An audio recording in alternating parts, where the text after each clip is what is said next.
Hoje eu quero apresentar para vocês alguns motivos que eu acho que são relevantes para você começar a aprender o idioma japonês.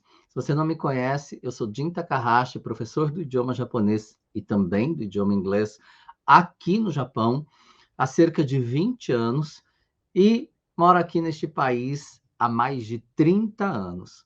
Sou idealizador do canal Fale Japonês e venho trazendo para vocês muita informação sobre o idioma japonês, sobre a cultura deste país, sobre a história, sobre os hábitos do povo japonês. E, ultimamente, muitas pessoas que acompanham meu trabalho estão perguntando, né, por que eu deveria estudar o japonês hoje mais do que antes. E é sobre isso que eu quero falar. Como você pode ver, não tem script nenhum. Eu venho trazendo aqui para vocês, né, as minhas percepções baseadas nas informações que eu tenho, né, de amigos que trabalham em empreiteiras, por exemplo, que são é, o Jinsai Haken Gaisha, né, que são essas empreiteiras que contratam a mão de obra terceirizada. Eles terceirizam a mão de obra estrangeira no mercado japonês. E não somente isso, a gente acompanha os noticiários, a gente vê o que está acontecendo no país, e é sabido que o país ele vem enfrentando uma crise econômica muito séria já há alguns anos, não é mesmo? Quando a gente achou que o país fosse dar uma respirada financeiramente dizendo, né, economicamente dizendo, com as Olimpíadas, chegou a pandemia com a Covid. E aí tudo foi por água abaixo, não é mesmo? Houve um investimento muito grande, né, do caixa do governo é que sai isso, dos impostos que nós pagamos, e não houve este retorno esperado, não é mesmo? Toda a Olimpíada espera que muitas pessoas do mundo inteiro venham para o país e consumam muito em todo quanto é tipo de mercado, seja restaurante, hotéis, passagens aéreas, tanta coisa, não é mesmo? A entrada nos estádios. Então, assim, nada disso aconteceu, foi bastante difícil. Eu trabalhei como intérprete nas Paralimpíadas, só para vocês saberem, tá? Trabalhei antes, inclusive, na aclimatação, antes de adiarem as Olimpíadas, não é? Que foi o que aconteceu, era para ter acontecido em 2020, aconteceu em 2021, por conta da pandemia. Então, foram decisões muito difíceis de serem tomadas pelo país, mas que foram necessárias neste momento. E o que aconteceu? O país continuou quebrado de forma geral, né? Ou se não pior do que estava antes. Então, quando a gente pensa na questão financeira de um país, né? Quando a gente fala de crise econômica de um país, é tanta coisa que envolve, não é? Nós temos aí a Previdência Social, por exemplo, que já é um assunto discutido há anos no Japão, porque não, o Japão nós não temos, a taxa de natalidade é muito baixa e o governo vem falando sobre isso com uma preocupação muito grande, porque é, tem caído tanto, não é? Que o que eles esperavam, digamos assim, que fosse daqui 5 anos, já está acontecendo agora, né? Com esta quantidade tão pouca. Por isso, o governo também está trabalhando em função de oferecer uma ajuda melhor para quem quer ter filhos, para a criação de filhos, para a educação, para tanta coisa, para incentivar a população a ter filhos. Porque a gente consegue entender que em algum futuro próximo, né, em um futuro próximo, não haverão professores, bombeiros, médicos, policiais, tantos outros, né, profissionais, advogados e assim por diante, por conta de que se não há crianças, não é? Se diminui a quantidade de crianças, diminui a quantidade de profissionais no país em algum momento. Mas, enfim, eu estou passando isso para vocês nesse momento, para vocês entenderem que quando nós estamos falando de crise econômica, né, do caixa do governo, não é? A gente entende que isso influencia tudo no país. Tudo, né? Empresas privadas ou não, são atingidas com a crise econômica. Então, eles tendem a fazer o quê? Contenção de gasto ou cortes, não é? Para que a empresa se mantenha no mercado, para que ela possa atravessar esta crise de forma a ter uma vida longa, né? E para isso eles precisam fazer contenção de despesas. Um dos cortes que é muito comum de acontecer quando nós temos uma crise econômica no país, né? E olha só, quando a gente fala de crise econômica, gente, é importante lembrar que em qualquer momento da história, não é? Nós estaremos em crise de alguma forma em algum lugar. Então, independentemente do momento que você está vendo esse vídeo, muito provavelmente uma crise está acontecendo em algum país, em algum lugar, enfim. Então, é importante você entender que crise vai acontecer sempre. Porém, dependendo do grau desta crise, se faz necessário algumas medidas drásticas. E uma das primeiras medidas que são tomadas por empresas no Japão são cortes de mão de obra. Você sabe disso. Se você vive no Japão há muito tempo, assim como eu, você já sabe disso, não é? Quem não teme um cubi, não é? Quando baixa a produção, quando você já não tem mais aquela demanda de trabalho, de pedido no seu ambiente de trabalho, e você sabe que haverá cortes. Os primeiros a serem cortados são as pessoas que são terceirizadas, a mão de obra terceirizada, no caso, né, de brasileiros, de peruanos, enfim, de latino-americanos de forma geral. E é o primeiro. Por quê? Porque a nossa mão de obra é mais cara, né, em relação à mão de obra asiática, de chineses, de filipinos, de nepaleses, de vietnamitas, de indonesianos, de Bangladesh, de indianos. Então, nós temos aqui no Japão, né, a mão de obra vindo de vários lugares da Ásia, e que é uma mão de obra qualificada. Eles, além de ser, quando eu falo de mão de obra qualificada, é porque eles estudam a língua japonesa para poderem vir para o Japão dentro do programa do governo que aceita essa mão de obra, não é, da Ásia e dos asiáticos e que não tem descendência japonesa. É um período curto? É um período curto, porém ele é renovável. E para isso a pessoa precisa estudar a língua. Então ele já vem com N5, com N4, até mesmo com N3, dependendo da área que ele pretende trabalhar, dependendo do mercado que ele pretende atuar. Então é importante você entender que os asiáticos, eles têm programas de estudo da língua japonesa que eles levam muito a sério, porque a situação para eles, né, da vida que eles têm nos países que eles vivem, né, que são menos desenvolvidos, vamos falar assim, na Ásia em relação ao Japão, para eles é muito interessante vir para o Japão trabalhar, mesmo que seja por um ano, para que eles possam levantar uma grana e voltar para os seus países e ajudar as suas famílias, fazer uma casa, fazer outras coisas, abrir um comércio, por que não? Então, é muito importante você entender que eles vêm preparados. Inclusive, eu estive na Nippon Academy, que é uma escola de intercâmbio que tem em Maebashi, na região de Gunma, para fazer um levantamento, inclusive uma entrevista com os intercambistas que estão lá. E a grande tinha, obviamente, brasileiros, né? O meu propósito foi falar com os brasileiros, mas isso é uma outra história. Mas a grande maioria era de asiáticos provenientes de países aqui da Ásia. E eles estavam estudando, vieram para estudar como intercambista, com a ideia de se profissionalizarem em alguma área.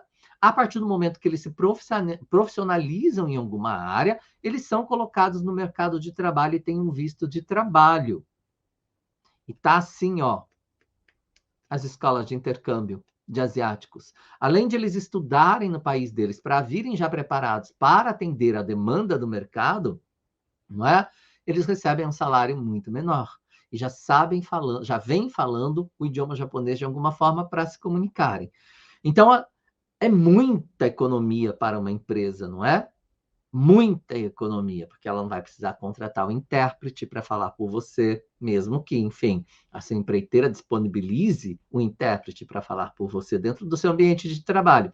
Mas eles já não precisam mais disso quando essa mão de obra vem qualificada.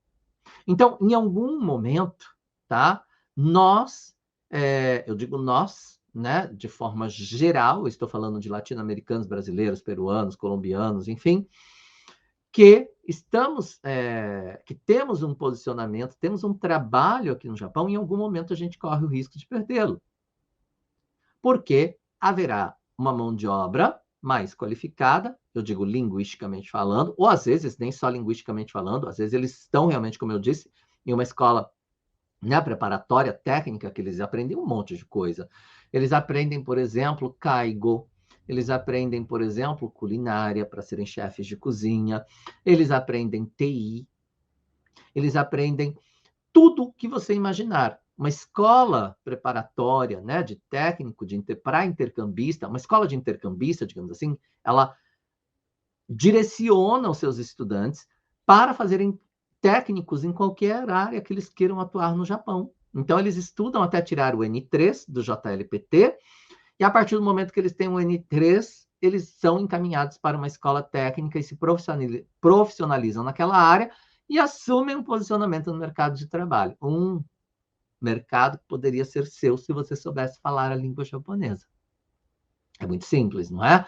Então, o que eu estou dizendo para você é que em algum momento você terá que lutar muito mais por uma vaga de trabalho do que você tem lutado hoje. Então, é importante você entender que isso influencia em absolutamente tudo. Nos seus ideais, nos seus sonhos, nos seus propósitos, nos seus objetivos, nas suas metas, em tudo. Porque se você decidiu morar no Japão, você tem conta para pagar, não é mesmo? Você tem, de repente, você tem família, você tem filho para criar, filho para ir para a escola. É tanta coisa que influencia que a tua vida muda completamente a partir do momento. Eu costumo dizer o seguinte, que aqui no Japão, enquanto você trabalha, você tem tudo. Você consegue pagar e consegue viver, não é? Pagar as suas contas e viver. Quando você não trabalha, a casa cai. Cai mesmo, porque as contas chegam. Você tem aluguel para pagar, você tem imposto para pagar, você tem seguro-saúde para pagar, tem seguro do carro para pagar, né? Tem água, luz, gás. Tudo isso não para de chegar na sua caixa do correio. Vai chegar de qualquer maneira, você estando trabalhando ou não. Então, é importante que você se assegure de que você terá o que oferecer para o mercado de trabalho em curto e longo prazo. Então, se você pretende continuar no Japão por mais tempo, é importante que você comece a pensar na possibilidade de fato aprender o idioma para oferecer algo a mais para o mercado de trabalho, e não somente a sua mão de obra, porque é sabido que a nossa mão de obra ela é mais cara do mercado entre os estrangeiros que vêm trabalhar no Japão, não é mesmo? Então, obviamente, o corte será feito aí. Você será uma dessas pessoas que estará sem trabalho, sem, né, as condições financeiras para pagar milhões de coisas. Eu acho que só este fator já é o suficiente para você entender. Eu coloquei aqui motivos para, né, você começar a estudar o japonês. Eu dei vários motivos agora, mas, enfim, não é somente a questão de você perder o seu emprego, tá? É a questão de você perder a sua liberdade. Porque eu costumo dizer e torno a afirmar que o conhecimento da língua japonesa nos dá liberdade neste país, liberdade de nos expressarmos, liberdade de defender as nossas ideias, de expor os nossos pensamentos. Então, é muito importante que você consiga ter esta liberdade linguística para resolver um problema na escola do seu filho, para resolver um problema de saúde num consultório médico, poder falar com o médico, poder entender o que está sendo dito para você, né? Resolver algum assunto em uma prefeitura, por exemplo, em um estabelecimento público, pedir uma informação, ir para a escola do seu filho, participar de uma reunião de pais e mestres e poder estar presente na educação do seu filho. Então, são vários motivos pelos quais você, de fato, precisa aprender o idioma, porque no Japão não se fala inglês, gente. Não se fala inglês. Salvo alguns lugares como Tóquio, por exemplo, não é? Que é um lugar, enfim, onde vem muita demanda, né? O fluxo de estrangeiros que vêm trabalhar é um lugar, né? Enfim, é business aquele lugar. Então, tem muita gente que vem de fora. Então, sim, pode ser que em Tóquio você tenha menos dificuldade de se comunicar em inglês. Mas isso não, mas nós sabemos que o custo de vida em Tóquio é muito caro e a grande maioria de nós que viemos trabalhar no Japão estamos no interior do Japão, onde concentram-se as indústrias, não é? Os centros industriais para que necessitam da nossa mão de obra. Então, pense que Além disso tudo que eu citei agora, a partir do momento que você sabe se comunicar na língua japonesa, você pode, inclusive, empreender de forma diferente no país, e não se submetendo, né, a trabalhos em empresas, em fábricas. Não que isso seja desmerecedor, não quero que vocês levem isso como uma ofensa, mas o subemprego nos é dado justamente porque nós não temos qualificação para fazer outra coisa. Então, se você não fala a língua, não lê, não escreve, você é o costume dizer que é surdo, né? Você é mudo, é surdo e mudo. Você não é cego porque você enxerga, mas enfim, mesmo de qualquer maneira, você pode enxergar as letras, mas não saber ler. Então, você é analfabeto, não é mesmo? Então, você ouve, mas não entende, né? Não consegue falar, não consegue ler e escrever, você é analfabeto. Né? Um analfabeto funcional seria, né? Alguém que, apesar de tudo, ainda consegue exercer algum tipo de trabalho. Mas olha só, nós podemos mudar essa realidade a partir do momento que você sabe falar a língua. Você pode trabalhar na recepção de algum lugar, você pode trabalhar no comércio, você pode desenvolver o seu trabalho, né, no mercado de alguma forma, buscar outras formas de renda para viver no país e não depender única e exclusivamente do seu trabalho braçal. Em algum momento, né, o seu físico ele irá cobrar, não é? Eu imagino que você que está me ouvindo, talvez já esteja até muitos de vocês sentindo isso. Depois dos 40, 50 anos, estando 15, 10, 15, 20 anos trabalhando em uma fábrica no Japão, o físico não aguenta. A gente começa a ter muitas dores, muitos problemas de saúde. Então, assim, o que sobra é o seu intelectual. Se você não tiver um conhecimento da língua, se você não tiver capacidade intelectual para oferecer para o mercado, você não tem nem o intelectual, nem o braçal, nem o físico. Então, você é uma peça descartável. Nós somos peças descartáveis, porque a máquina tem que girar, ela tem que funcionar. Nós somos apenas uma engrenagem de toda essa construção, né, industrial do país. E que é uma engrenagem, como qualquer outra, substituível. Então, eles vão substituir por uma mais barata que funciona melhor que você, que oferece mais que você. Entendeu? Então, é muito importante isso para você nesse momento. O vídeo é para falar sobre, né, os motivos para você começar a estudar o japonês, o Nihongo, o quanto antes. Eu espero que você tenha gostado. Por favor, comente para mim. Eu quero saber o que você achou das minhas percepções. São muitas. Eu poderia ficar horas aqui falando sobre milhões de coisas para vocês, mas aí o vídeo vai ficar muito longo e aí ninguém merece, não é mesmo? Então, eu quero que você coloque aqui se você sente isso, se você trabalha com pessoas, né, asiáticas de outros países, né, se você percebe que há uma preferência ou que eles estão assumindo um posicionamento dentro do seu ambiente de trabalho, se está se tornando mais competitivo esse mercado de trabalho, o que você pensa em relação a isso? Né? Se você já ficou desempregado no Japão, e como foi essa experiência para você para buscar um novo trabalho? Olha só, se você passa dos 40 anos no Japão, né, e não sabe falar o idioma, você pode ter certeza que vai ser muito mais difícil para você encontrar uma colocação no mercado de trabalho, porque eles querem pessoas novas, eles querem pessoas que têm energia para fazer a máquina, né, funcionar. Se você não tem essa energia, não tem conhecimento para oferecer, muito provavelmente eles vão escolher alguém que tenha. E tá assim, ó. Milhões de asiáticos com as malas prontas para entrar neste país e dominar o mercado de trabalho aqui.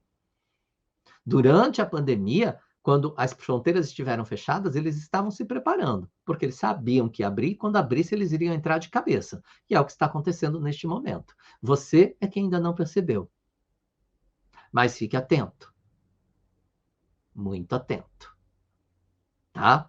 Depois não vá dizer que ninguém te avisou. Eu estou aqui para te dar o recado e eu espero que você tenha ouvido. Mas eu quero ouvir aqui dos seus comentários quanto tempo você está no Japão, se você fala, se você não fala, se você tem dificuldades em alguma área, não é? Quais são as suas experiências? Né? Isso vai me ajudar a fazer outros vídeos para vocês, né? Que possa trazer para você uma resposta, um respaldo, enfim, uma luz, quem sabe, em algum momento, dependendo do assunto.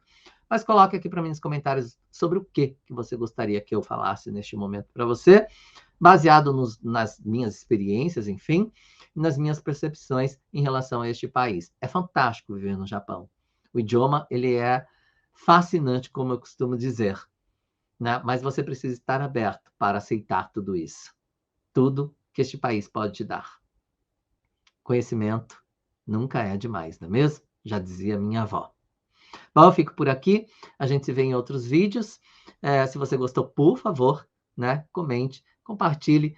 Aproveite e inscreva-se no canal, inscreva-se nas minhas mídias sociais, me siga no Instagram, no Facebook, no YouTube, enfim, tudo quanto é lugar, porque dependendo da mídia você vai receber um tipo de informação diferente e eu espero que possa agregar muito valor para você. Tá bom? A gente se vê então em um outro momento. Já né? Arigatou gozaimashita.